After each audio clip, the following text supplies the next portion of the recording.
paz do Senhor Jesus, meus irmãos e minhas irmãs.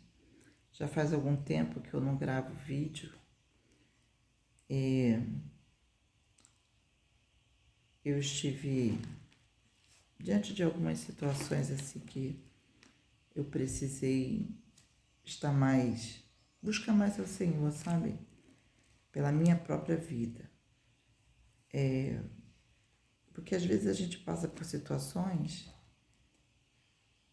que a gente não gostaria de passar, né?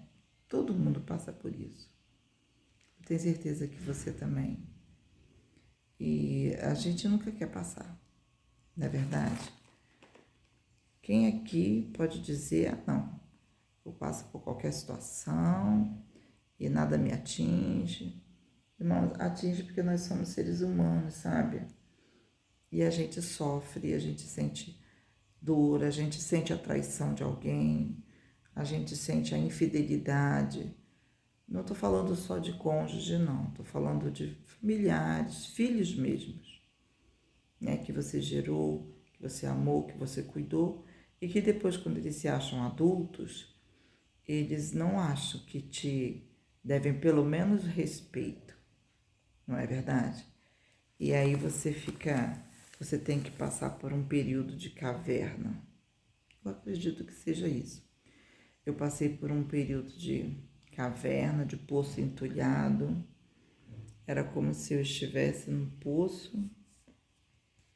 Estou querendo evitar aqui por conta de... Eu estou gravando do celular, porque eu não tenho aquelas câmeras profissionais, né? Mas está dando para gravar. Glória a Deus por isso, né? O importante é ser anunciada a mensagem. Mas eu queria falar com a igreja hoje, você, meu amigo, minha amiga, que me acompanha. Eu gostaria de falar a respeito de algo muito conhecido na palavra do Senhor, que é acerca da ressurreição de Lázaro, acerca da expectativa das irmãs de Lázaro, né?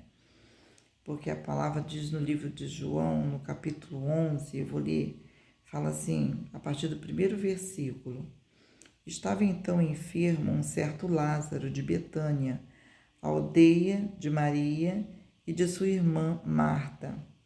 E Maria era aquela que tinha ungido o Senhor com unguento e lhe tinha enxugado os pés com seus cabelos, cujo irmão Lázaro estava enfermo. Mandaram-lhe, pois, suas irmãs dizer: Senhor, eis que está enfermo aquele que tu amas. E Jesus, ouvindo isso, disse: Esta enfermidade não é para a morte, mas para a glória de Deus, para que o Filho de Deus seja glorificado por ela. Ora, Jesus amava a Marta, a sua irmã e a Lázaro. Ouvindo, pois, que estava enfermo, ficou ainda 2 dias no lugar onde estava. Depois disso, veio aos seus discípulos: Vamos outra vez para a Judéia. Disseram-lhe os discípulos: Rabi, ainda agora os judeus procuravam apedrejar-te e tornas para lá? Jesus respondeu: Não há 12 horas no dia? Se alguém andar de dia, não tropeça, porque vê a luz deste mundo. Mas se andar de noite, tropeça, porque nele não há luz. Assim falou e depois disse: Lázaro, o nosso amigo, dorme, mas vou despertá-lo do sono. Disseram, pois, os seus discípulos: Senhor, se dorme, está bem. Mas Jesus disse isso da sua morte. Eles, porém, cuidavam que falava do repouso do sono. Então Jesus disse claramente: Lázaro está morto, e folgo por amor de vocês, de que eu lá não estivesse, para que acrediteis. Mas vamos ter com ele. Disse, pois, Tomé, chamado Dídimo: aos discípulos: vamos nós também para morrermos com ele. Chegando, pois, Jesus, achou que já havia 4 dias que estava na sepultura. Até aqui. Bob, desculpa aí, pessoal, mas hoje é dia de lixeiro. Aí tem um pessoal que cata a garrafa PET, aí passa pela rua e o cachorro vê por debaixo das flechinhas do portão, aí ele acha que vai assustar alguém latindo. A única coisa que ele faz é atrapalhar a gravação do vídeo. Mas vamos meditar um pouquinho com relação ao que Jesus falou e as nossas expectativas. Eu queria frisar nas nossas expectativas, sabe, irmãos? Porque muitas vezes nós temos algumas expectativas. Por exemplo, aqui nós vemos que Marta e Maria, no versículo 3, elas mandam o mensageiro ir até onde o Senhor estava para avisar a ele que Lázaro, e elas procuraram frisar, aquele a quem tu amas está muito enfermo. Elas não mandariam avisar a ele se fosse uma enfermidade boba, né? Uma coisa boba, uma gripe ou qualquer coisa assim. Mas se elas mandaram avisar, é porque elas sabiam que era algo que a vida dele estava sob ameaça de morte. Ele corria um sério risco de vir a falecer. Então, quando elas avisaram para o Senhor, mandaram um recado para o Senhor, o mensageiro, elas tinham no coração a expectativa de que o Senhor atenderia imediatamente. Mas por quê? Porque o Senhor o amava. Então, elas trataram de frisar: aquele a quem tu amas. Eu sei que o nosso Senhor Jesus, ele tinha um laço de amizade muito grande com esses 3 irmãos. Jesus se sentia à vontade na casa deles. Eles davam essa liberdade para o Senhor. Você imagina, você recebeu o Messias na tua casa, você vai dar toda a liberdade para ele, né? Eu daria. Tipo assim: Senhor, que o Senhor quiser, tudo é teu, né? Então, trataria de servir o melhor que eu pudesse, de dar o melhor dentro das minhas possibilidades. Assim, eu acredito que qualquer um que tem amor ao Senhor faria o mesmo. Então, criou-se um vínculo de amizade muito grande. E quando a gente cria um vínculo de amizade com uma pessoa, a gente nunca espera que aquela pessoa não vá atender um pedido nosso. Gente, vamos falar a verdade, não é? Então a gente calcula assim: vamos avisar o Senhor, porque eu tenho certeza que ele vai atender imediatamente. Só que nós lemos aqui que após o Senhor saber que Lázaro estava morto, enfermo, e a enfermidade era grave, ele não atendeu imediatamente. A palavra diz que ele ainda ficou lá 2 dias. Quer dizer, olha só, se nós formos olhar com o nosso olhar humano, parece descaso. Parece que o Senhor não estava se importando com o sofrimento daquela família que ele amava. Gente, vamos prestar muita atenção nisso. Vamos botar o nosso coração neste negócio. Ele amava aquela família. Ele não queria nenhum mal acontecendo naquela família. Mas aí ele diz, a palavra diz que ele ainda ficou lá 2 dias. E diz assim, que depois, quando ele resolveu voltar para poder assim estar atendendo ao chamado de Marta e de Maria, E aí os discípulos, mas que queriam matar o Senhor lá, e o Senhor vai voltar para lá. Jesus, ele tinha um compromisso com aquela família.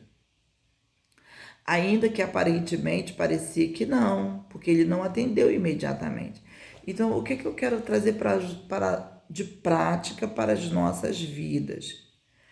Eu acredito que você tem orado por algo. Eu acredito que você está orando por este algo há algum tempo. E pelo fato de você estar orando há algum tempo por esse pedido, que é algo que é importante para você, e o Senhor ainda não atendeu, e parece que o Senhor não está ouvindo o teu pedido. Ali, aparentemente, o Senhor não ouviu o pedido dela, aparentemente, mas ele estava ouvindo, ele só estava esperando o tempo certo para agir.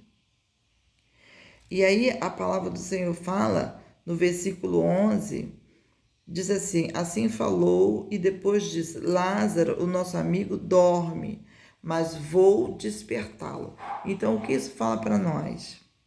Deus tem os propósitos dele quando ele não nos atende imediatamente.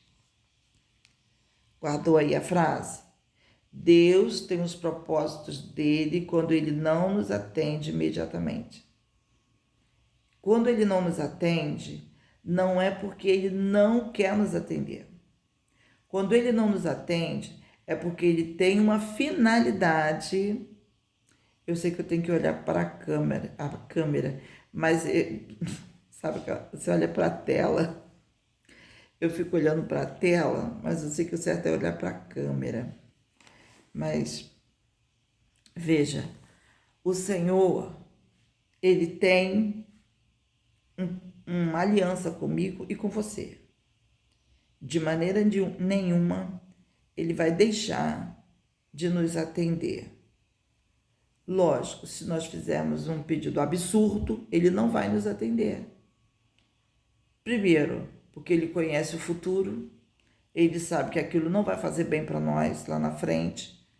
Então, se ele sabe disso, como que ele vai atender uma coisa que ele sabe que vai ser para o nosso prejuízo? Então, a gente também precisa ter a maturidade de entender isso.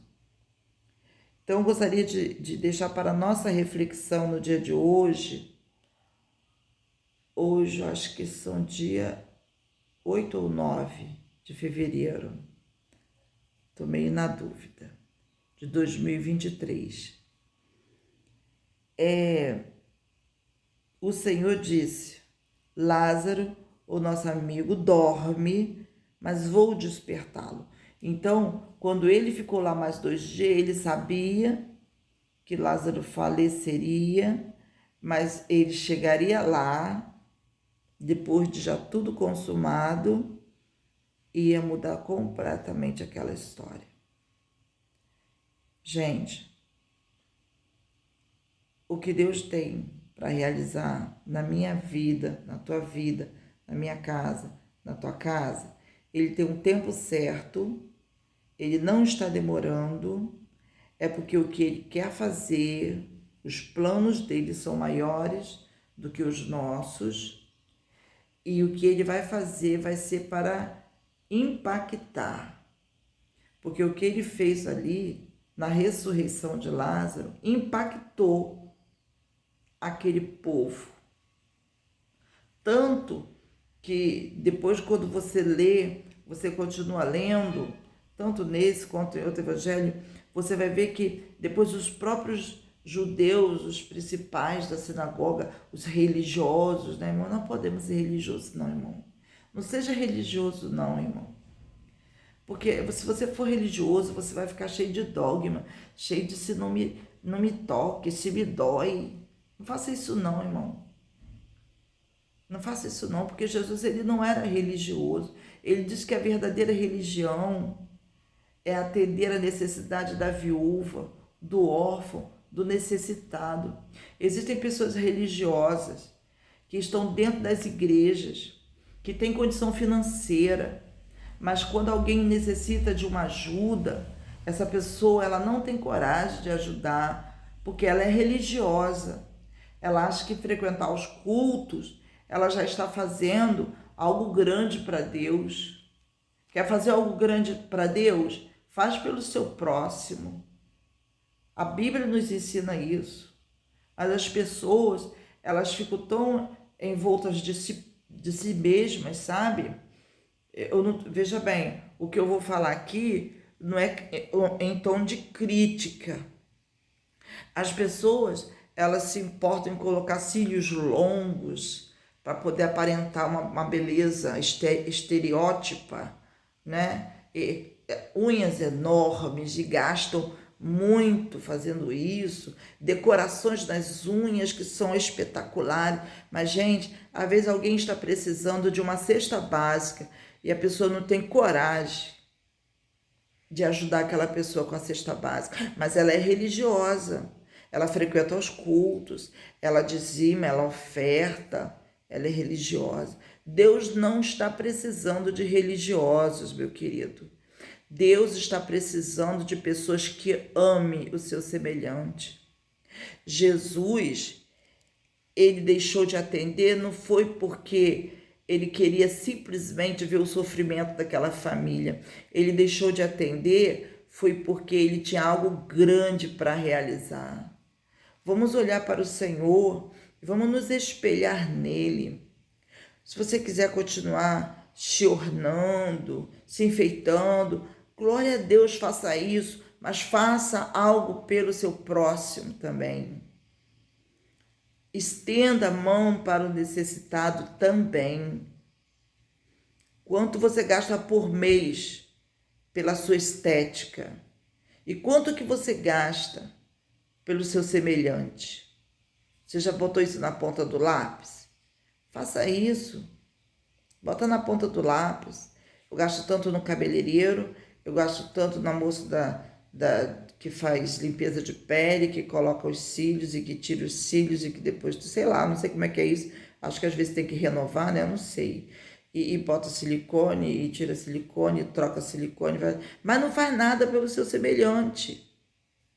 Que espécie de fé é essa? Que espécie de servir a Deus é essa maneira? Leiam mais o livro de Atos, vocês vão ver como a igreja primitiva crescia e o que era que ela fazia, como ela se comportava. O que nós podemos tirar de lição aqui é que a expectativa das irmãs de Lázaro era que o Senhor iria fazer algo extraordinário, ele ia largar tudo que ele estivesse fazendo, ia correr para atendê-las imediatamente. Só que o Senhor não fez assim. Ele esperou o momento certo, porque o que ele tinha que fazer era maior. Deus está esperando o momento certo na tua vida, porque o que ele tem para fazer na tua vida é maior do que o que você tem imaginado. Eu sei que às vezes é difícil esperar. Foi difícil para elas choraram. Quando ele chegou lá, mestre, se o senhor estivesse aqui, meu irmão não teria morrido. Então, a dor delas era muito grande. Eu não queria estar no lugar delas, e nem vocês. Mas o que o Senhor Jesus tinha de plano naquela situação, irmão, não se coloca em papel, por mais que esteja aqui na palavra, mas quando você interioriza isso dentro de você, não tem palavras. Os planos de Deus são maiores do que os teus, irmãos. São maiores do que os meus. Os projetos de Deus são maiores. Não se prenda a sua dor somente, mas confie no Senhor. Confie que Ele está no controle de tudo. Confie que nada foge do controle dEle. Se alguma coisa hoje não está como você gostaria que estivesse, confie que Deus está no controle. Não abandone a fé.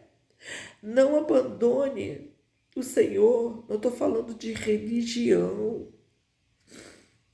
Não sou religiosa. Eu frequento a casa de Deus, frequento. Eu amo congregar, eu amo. Mas tem algo que eu amo muito mais. É o Deus que me criou. É o Deus que me dá o fôlego de vida e que me faz me levantar todos os dias pela manhã e me faz, ao anoitecer, ter uma cama para reclinar minha cabeça. Irmãos, não fique apegado à sua dor. Confie no mesmo Jesus que demorou para atender, porque o que ele tinha para fazer é maior. O que Deus tem para fazer na tua vida é maior. Eu quero deixar essa palavra para nós e pedir que o Senhor continue abençoando a tua vida, que você seja cheio do Espírito Santo, que você não venda a sua primogenitura por um prato de lentilha, que você não troque as coisas de Deus por coisas banais, que você confie, fique firme. Amém? Que Deus abençoe a sua vida, que Deus abençoe a sua casa, que Deus abençoe a sua família, que Deus abençoe seus negócios, que Deus abençoe seu coração, para que ele seja um coração misericordioso e o meu também. Que a gente venha cuidar da nossa aparência, mas que a gente venha cuidar do nosso irmão também. Amém? Fique na paz do Senhor, tenha um dia abençoado, no nome de Jesus.